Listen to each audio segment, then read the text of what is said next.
Hoje nós vamos dar sequência à palavra que iniciamos no domingo passado. Nesta série de mensagens sobre discipulado que nós estamos desenvolvendo aos domingos pela manhã. Hoje nós vamos falar sobre a importância do discipulado um a um. A importância de nós dividirmos daquilo que Deus tem nos dado. Nós não fomos chamados por Deus para guardar para nós. E sempre que alguém assim de muito conhecimento bíblico, teológico, parte para a eternidade, a sensação que a gente tem é que foi uma perda terrível, né? Recentemente, por exemplo, a gente viveu uma perda muito grande com a morte do Dr. Russell Shedd. Como seria bom se fosse possível pegar todo aquele conhecimento por osmose, né? e transferir para a cabeça de uma outra pessoa, né? Mas isso não é possível. Então, o que o pastor Russell Shedd fez, já que não é possível transferir o conhecimento por osmose? O que ele fez? Ele, durante toda a sua vida, fez questão de compartilhar.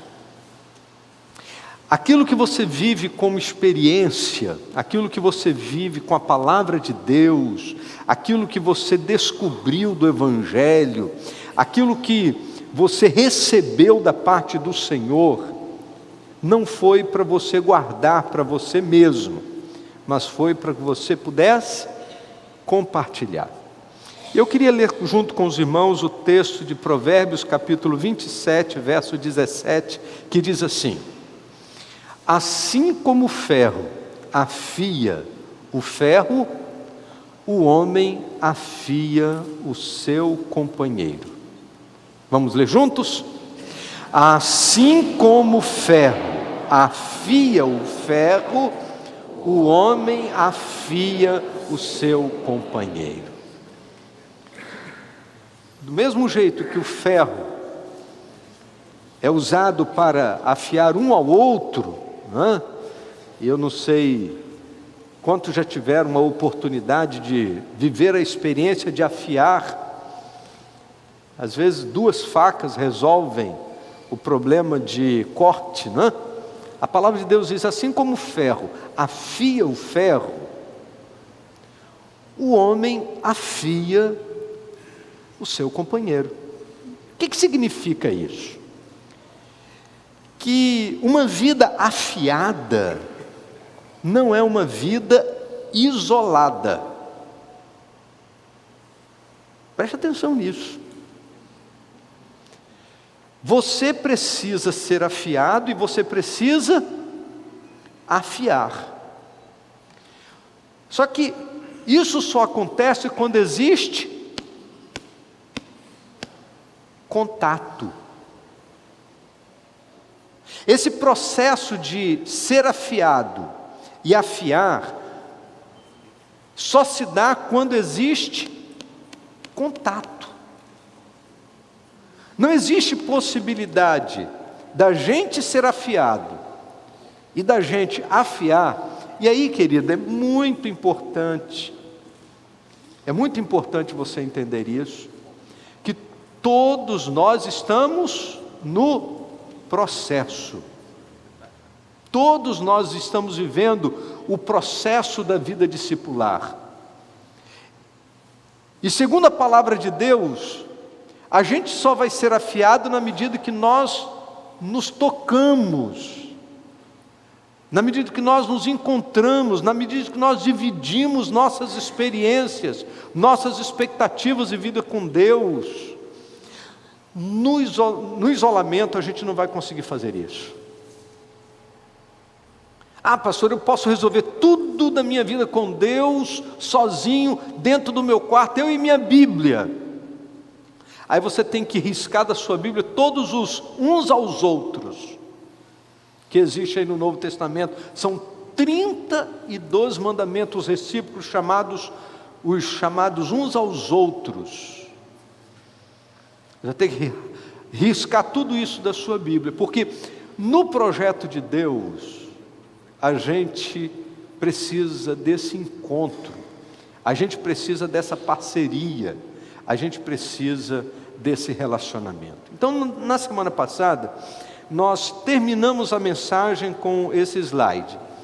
A missão de Jesus é edificar a sua igreja, e a missão da igreja é fazer discípulos. Terminamos a mensagem na semana passada com esse slide, e eu disse que Jesus, ele cumpre plenamente a sua missão. Jesus não deixa a sua missão pela metade, ele cumpre com plenitude a sua missão de edificar a sua igreja, e nós precisamos cumprir a nossa missão de fazer discípulos. Então, continuando, a gente precisa pensar o que não é discipulado. Então vamos partir daquilo que não é, para depois então a gente pensar no que é discipulado. Primeiro, discipulado não é controlar a vida das pessoas. Há uma confusão quando se fala de discipulado, como se discipulado fosse o exercício de controle da vida de uns sobre os outros. Nós não somos donos, nem chefes, nem administradores da vida do nosso discípulo.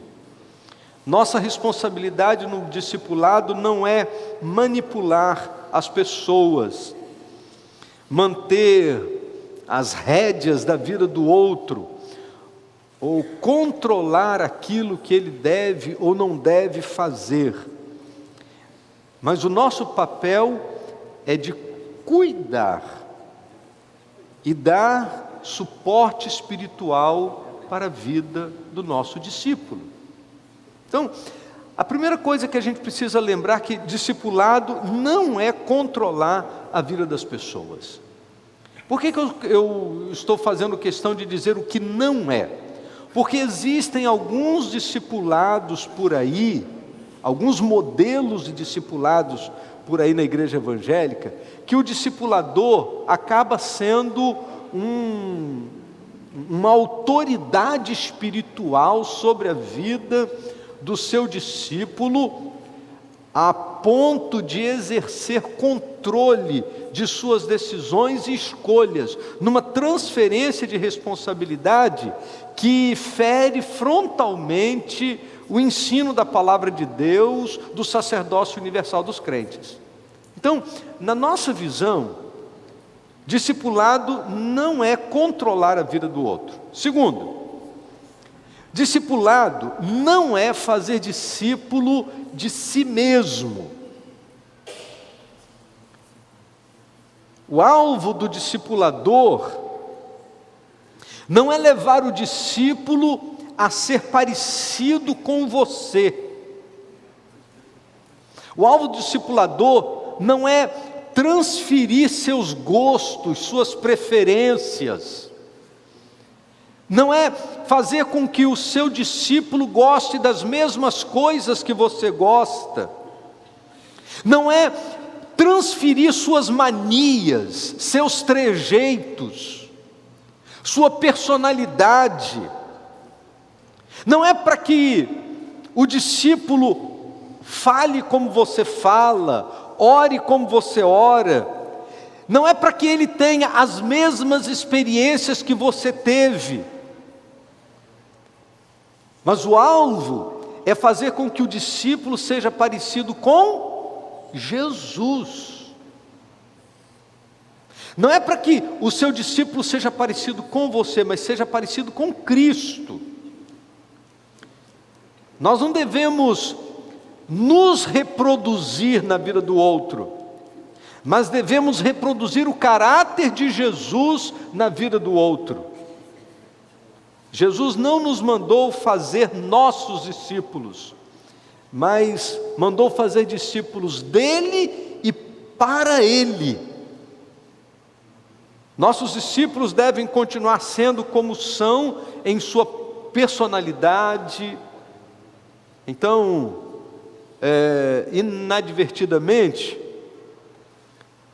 a gente vê alguns discipuladores exercendo um poder de influência, às vezes de manipulação, na vida do discípulo, e ele começa a se vestir igual o seu discipulador, ter as mesmas roupas, o mesmo corte de cabelo, falar muito parecido, ter os gestos, numa reprodução de personalidade. E não é isso que a palavra de Deus nos ensina. É muito natural que com a convivência, e se essa convivência é próxima, como o discipulado propõe, existem alguns aspectos do relacionamento e dos hábitos que acabam sendo transferidos, mas isso acontece de maneira natural e não por compromisso de forçação de barra para que isso aconteça.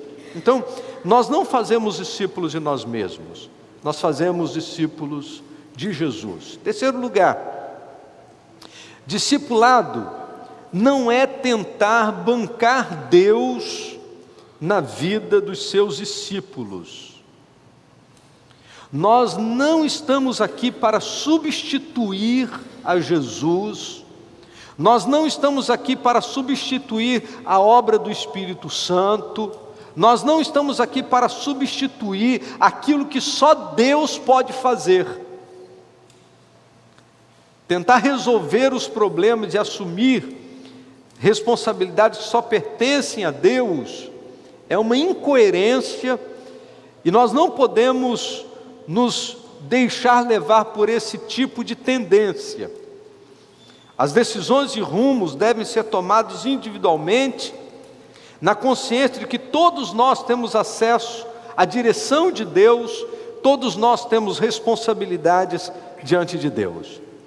Bem, se discipulado não é controlar a vida das pessoas, não é fazer discípulos de si mesmo, e não é bancar, ser Deus na vida do outro, a pergunta é: o que é então o discipulado? O que significa, o que é o discipulado? Uma forma assim muito sucinta de definir discipulado, eu diria que é o relacionamento entre um mestre e um aprendiz, baseado no modelo que é Cristo. Então, eu queria pensar nesta manhã algumas coisas importantes a partir dessa definição. É Cristo que precisa ser reproduzido na nossa vida. É o caráter de Jesus, são as orientações de Jesus. Eu lembro que quando adolescente eu li um livro que tornou-se best-seller entre os crentes, com o título Em Seus Passos, o que faria Jesus? É isso que interessa para o discípulo. Se Jesus estivesse no meu lugar, como que ele reagiria diante dessa situação? Nessa briga de trânsito, como é que Jesus faria se ele estivesse no meu lugar? Nesse conflito conjugal, como é que Jesus reagiria se estivesse no meu lugar? Nessa pendenga na minha vida profissional, com o meu patrão ou com o meu empregado, como é que Jesus faria se ele estivesse no meu lugar?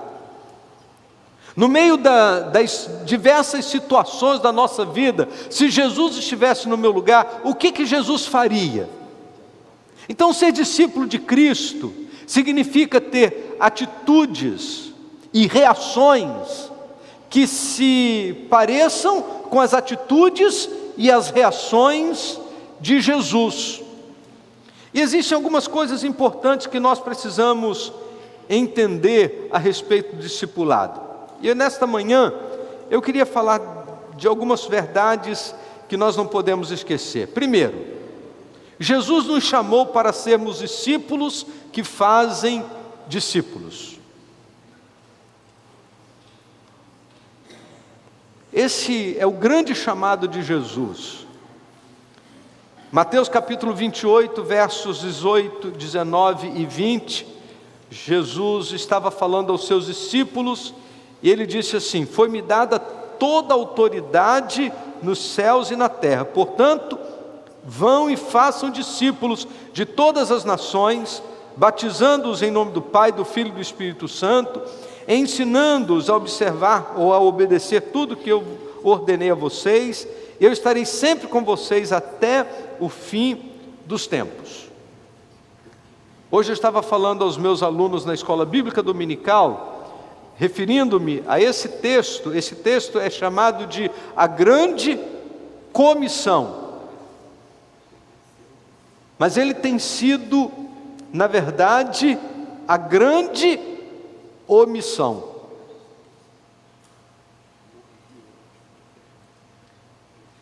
Nós gostamos de vir à igreja para receber. Foi construído a ideia de que a gente vem à igreja para receber. Foi construído nesses últimos anos na igreja evangélica a ideia de que você vai à igreja, você vai ao culto, na expectativa de receber a sua bênção. Você vai à igreja, ao culto, na expectativa de ser acrescido em alguma virtude espiritual, porque no ambiente do culto e no ambiente da igreja você vai receber alguma coisa de Deus. E na verdade, irmãos, não é bem isso que nós aprendemos na grande comissão. O grande compromisso do Evangelho não é aquilo que você vai receber, mas aquilo que você vai oferecer. E nós mudamos os verbos. Jesus disse ide, e a gente diz vinde. E Jesus diz para a gente fazer discípulos, e a gente acha que viver a vida cristã é sentar no banco e receber uma boa mensagem. Jesus priorizou em seu ministério fazer discípulos. E durante aquele período de exercício específico de ministério, dos 3 anos que Jesus esteve dedicando-se especificamente ao seu ministério, ele se ocupou em fazer discípulos. É bem verdade que Jesus se relacionou com a multidão, e Jesus pregou à multidão, mas ele se dedicou de maneira muito intensa na construção da consciência do que significava a missão na vida daqueles 12 homens. E se hoje nós estamos vivendo o Evangelho, é porque aqueles discípulos foram construídos, feitos, refeitos pela experiência da vivência diária com Jesus. Na experiência de Jesus, fazer discípulos significou investir muito tempo e aproveitar as mais diferentes situações do dia a dia para trazer aos discípulos a consciência do que Jesus estava fazendo no mundo. Então, eles atravessaram a tempestade juntos, eles passaram pelo deserto juntos, eles enfrentaram tentações juntos, situações de milagres e da manifestação do poder de Deus juntos. A pergunta é: até que ponto nós estamos dispostos a dividir da nossa vida? Talvez aqui esteja uma das questões cruciais que tem impedido muita gente de fazer discípulos. Nós estamos ocupados demais conosco mesmo. E nos falta tempo. Não é verdade? Estamos ocupados demais com nossa família, estamos ocupados demais com o nosso trabalho, estamos ocupados demais com o nosso lazer, estamos preocupados demais com a nossa saúde, estamos preocupados demais com tudo que nos interessa. E fazer discípulo envolve dedicação. Fazer discípulo envolve estar perto, gastar a vida.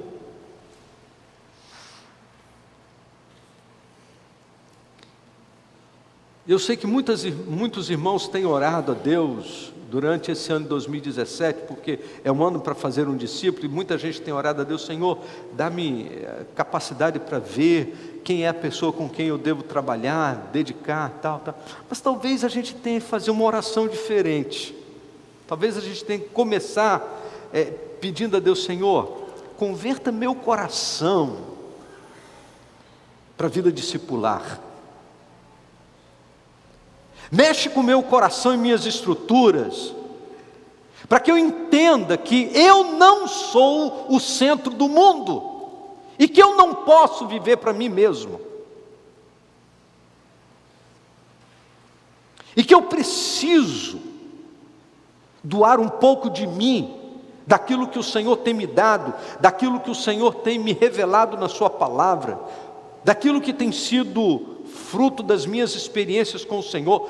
Ajuda-me a não ser um poço, mas um canal,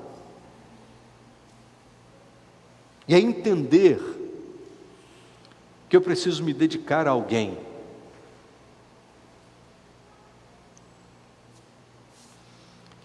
Foi isso que Jesus fez, e eu creio, queridos, que é isso que Ele espera que a gente faça. Que a gente entenda o valor do outro, e o valor que a nossa vida pode ter na vida do outro. E aí entra a segunda importante lição que eu quero compartilhar com os irmãos nesta manhã. Ser um discípulo é um sinal de quebrantamento, sabedoria e obediência. Provérbios 15, verso 12 diz assim: o zombador não gosta de quem o corrige, nem procura ajuda do sábio. Sabe o que significa isso? Que muitos de nós achamos que não precisamos viver a experiência discipular, porque a gente já sabe muito. Eu tenho vivido todas as semanas meus encontros de discipulado. E quando o meu discipulador me chama a atenção e aperta os parafusos e me faz perguntas difíceis, eu tenho que responder.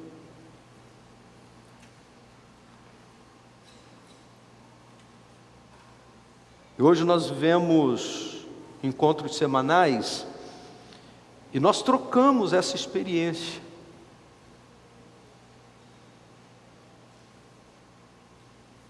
Porque nós nos permitimos viver o que o texto de Provérbios ensina: um ferro afia o outro ferro. E todas as semanas nós nos encontramos para sermos afiados. E essa semana ele me disse: Dari, você precisa ler isso, isso e isso. Eu falei assim: mas por que você precisa se aperfeiçoar nisso, nisso e nisso? Mas eu sou pastor há 31 anos. Eu não estou pronto, eu não sei tudo. O que sei ainda é insuficiente. O que cresci não é suficiente. Eu ainda não cheguei na estatura de varão perfeito.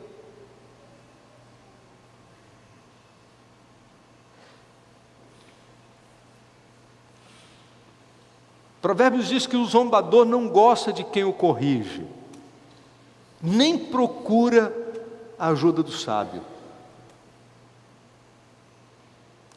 Se você não gosta de quem te corrige, se você não procura a ajuda do sábio, você pode estar sendo classificado pela palavra de Deus como zombador. Mas das dificuldades da vida discipular é essa necessidade da gente se submeter ao cuidado de outra pessoa, e a gente ter que abrir o coração, expor nossos dramas, nossas dificuldades, as coisas que passam dentro da nossa mente, e a gente ter que se expor diante de alguém que vai nos ouvir e vai avaliar a nossa vida, e a gente não quer isso. A gente não quer quem nos corrija. A gente não quer ouvir que a gente está errado. A gente gosta de tapinha nas costas. A gente gosta de alguém que nos dê uma palavra de encorajamento. A gente gosta de alguém que nos elogie. Agora, alguém que diz assim: olha, nisso eu não concordo contigo. Esse tipo de posicionamento seu não confere com o que a Bíblia está dizendo. Essa sua maneira de decidir não confere com o que Jesus faria. Nem sempre estamos dispostos a admitir nossas fragilidades para sermos tratados, porque a gente acha que isso é entre eu e Deus. E não consideramos que Deus nos escolheu uns aos outros para produzir esse tratamento. Então, querido, preste atenção nisso. Seja quem for o discipulador que Deus escolheu para cuidar da sua vida, é nossa responsabilidade, é sua responsabilidade se submeter alegremente, ser transparente, humilde, receber os puxões de orelha e consertar os seus caminhos. Terceiro lugar, o discipulado é uma oportunidade para sermos aperfeiçoados. Somente quem já é perfeito não precisa de aperfeiçoamento, porque não tem mais para onde melhorar. O texto de Provérbios 27, 17, que lemos no início, eu quero repetir: assim como o ferro afia o ferro, o homem afia o seu companheiro. Então eu queria pensar em algumas coisas. O discipulado nos proporcionará crescimento. A eficácia do discipulado 1 a 1, desse cuidado de 1 a 1, faz com que o processo de crescimento aconteça de maneira mais profunda, mais intencional, intensificada e específica. O discipulado 1 a 1 nos dá oportunidade para que a gente possa conhecer-se, o que não acontece, ainda que aconteça de uma forma muito importante dentro de um pequeno grupo, mas não acontece em sua plenitude dentro do pequeno grupo, porque no pequeno grupo nós estabelecemos algumas travas. Junto a um grupo de pessoas, a gente acaba sendo travado em abrir o coração. Dr. Carl Orton, que tem doutorado na área de crescimento de igreja, ele fala de alguns resultados surpreendentes de uma pesquisa realizada entre um grande número de igrejas e líderes no mundo. E olha só o que ele descobriu, fruto de pesquisa: 0% dos líderes foram produzidos pelo púlpito em reuniões públicas de ensino ou pregação. 0%. 0% dos líderes foram produzidos em classes estruturadas.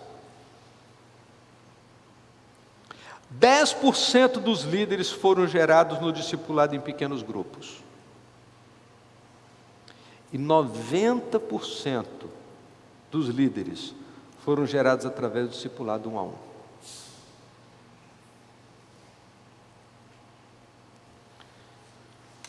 Quando nós nos propomos a cuidar uns dos outros, nós abrimos um leque de oportunidades de crescimento extraordinário.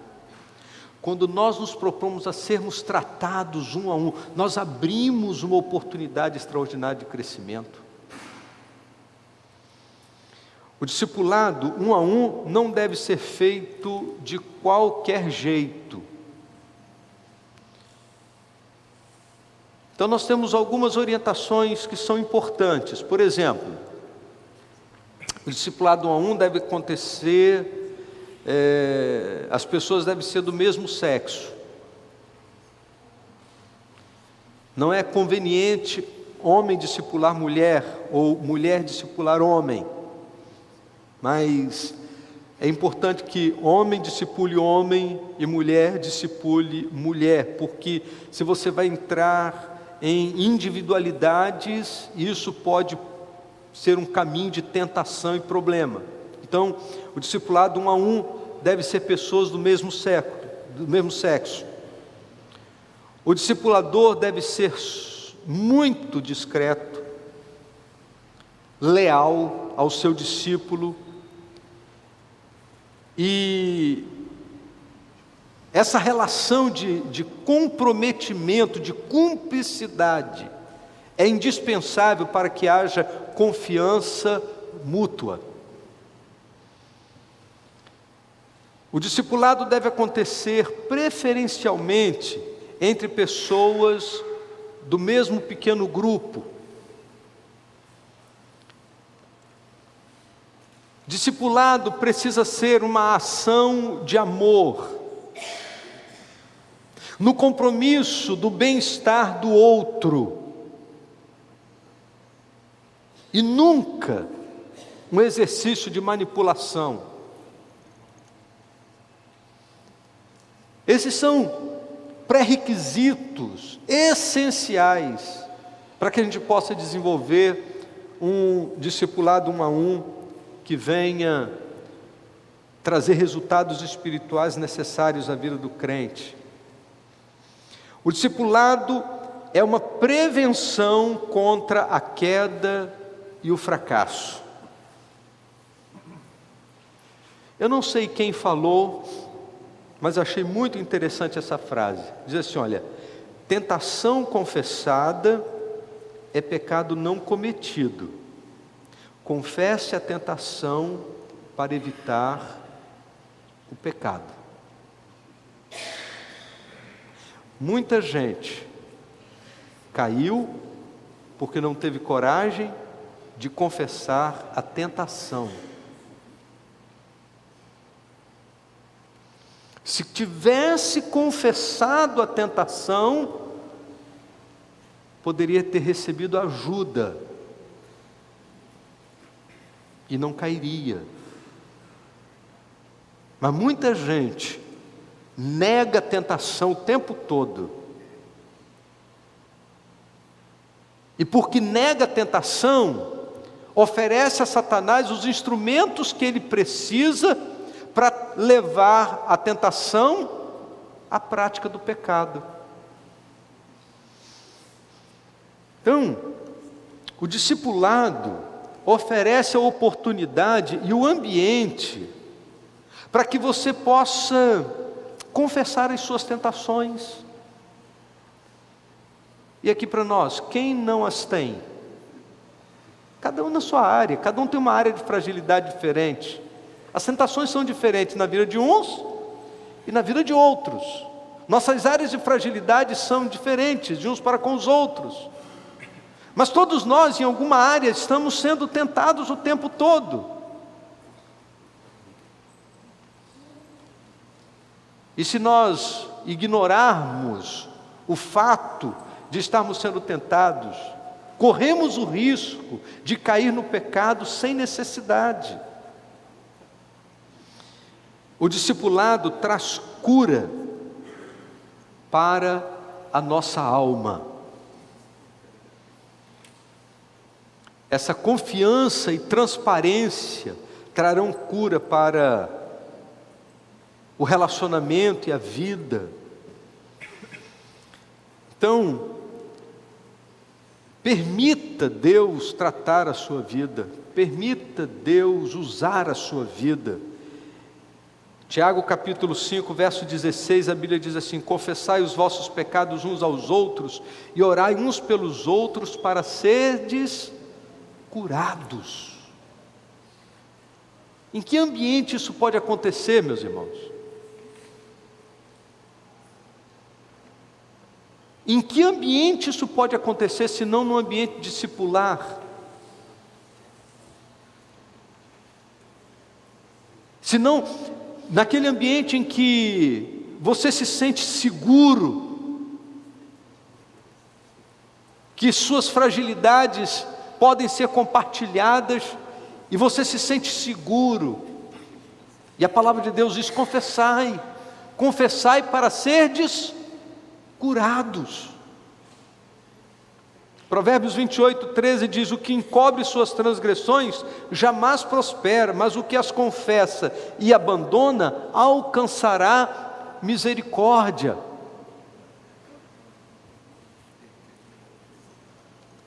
E os irmãos acham que isso pode acontecer no ambiente público? Essas coisas só acontecem no ambiente privado de um relacionamento discipular.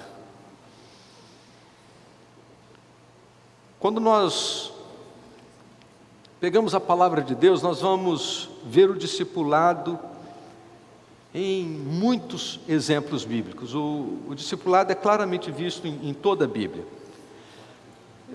Não vai dar tempo, lógico, de eu falar de cada um desses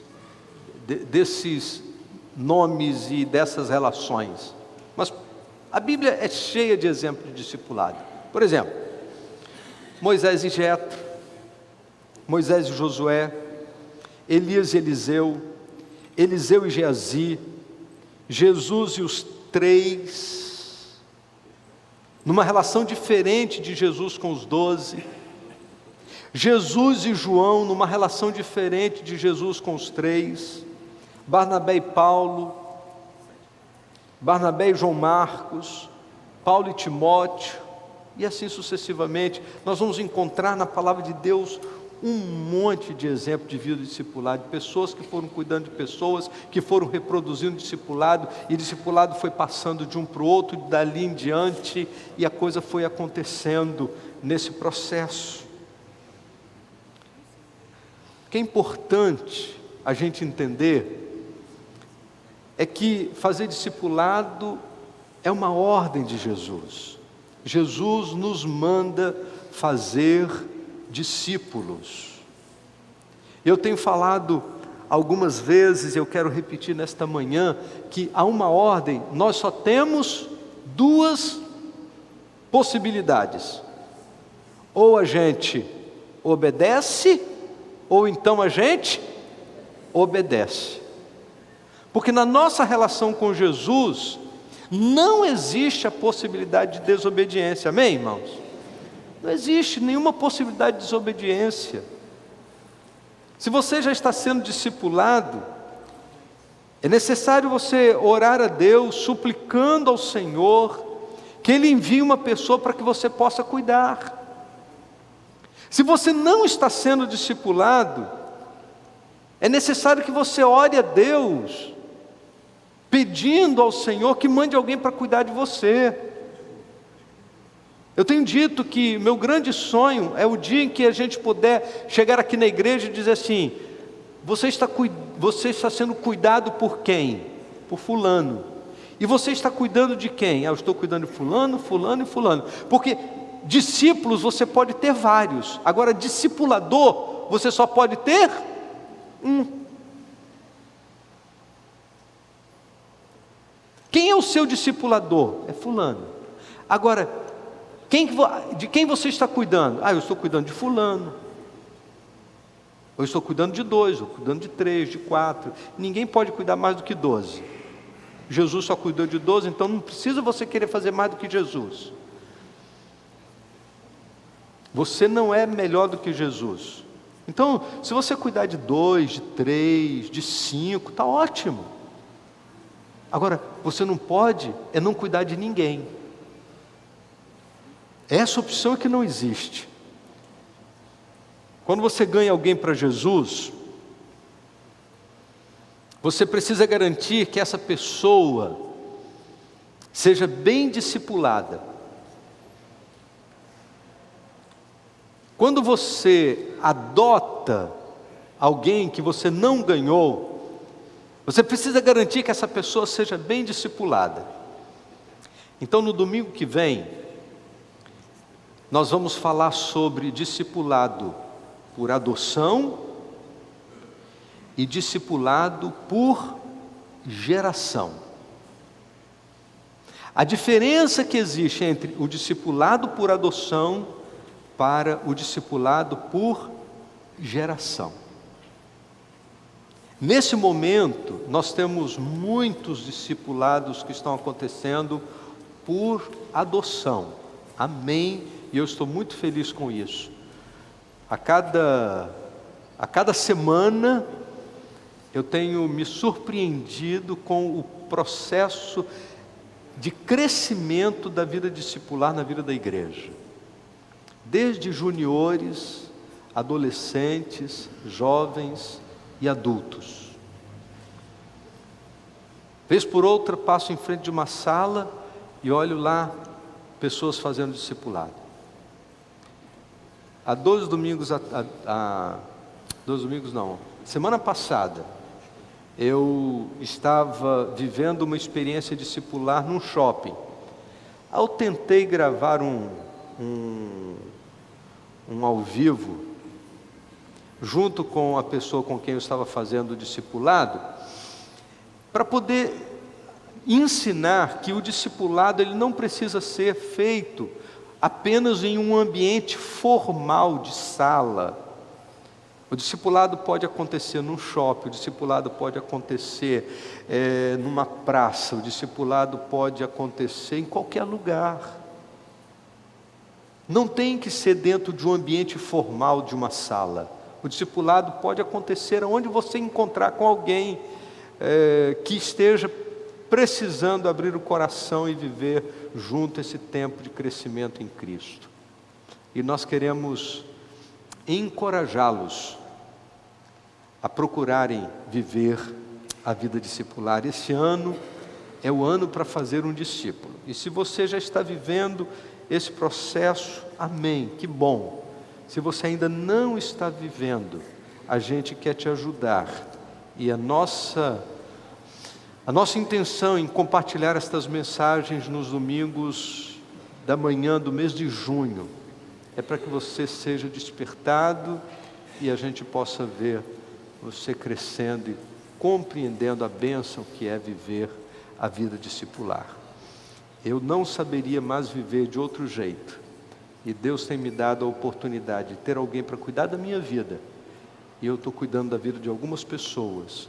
E nós precisamos intensificar intencionalmente esse processo na vida da igreja, porque o que Jesus disse é: vão e façam discípulos. O que nós temos em nossas mãos? Cargos? Funções? Nada disso vai adiantar nada. O que nós vamos apresentar ao Senhor como fruto do nosso trabalho são os discípulos que nós fizemos. Aqueles que permanecem e que vivem intensamente o Evangelho de Jesus. Amém, queridos? Semana que vem, nós vamos falar sobre a diferença entre discipulado de adoção e de geração. E eu queria falar um pouquinho também na semana que vem sobre a diferença entre discipulado e amizade, porque essa é uma dúvida que algumas pessoas estão me procurando, querendo saber, pastor, até onde é amizade e até onde é discipulado? A gente vai falar um pouquinho sobre isso também na próxima mensagem, próximo domingo. Vamos orar? Bendito Deus, muito obrigado pela Tua palavra, e hoje a mensagem tem um tom de treinamento, tem um tom de palestra, essa compreensão do que significa a vida discipular. Ó Deus, nós queremos Te agradecer pela incumbência, porque quando Jesus coloca sobre nós o compromisso da vida discipular, é porque Jesus confia aos seus discípulos a grande missão. E nós queremos Te agradecer, ó Deus, pela confiança em nós depositada. E pedimos, Deus, em nome de Jesus, ajuda-nos a manter o nosso compromisso. Ajuda-nos, ó Deus, a atender a grande comissão. Ajuda-nos, ó Deus, nesse processo de fazermos discípulos de Jesus, que andem com Jesus, que glorifiquem a Jesus. Obrigado, Senhor Deus, porque o Senhor confiou a nós a missão mais importante da terra. E pedimos, ó Deus, dá-nos autoridade, poder, reveste-nos, ó Deus, de todos os recursos que precisamos para que possamos cumprir o ministério que o Senhor tem colocado em nossas mãos. Em nome de Jesus.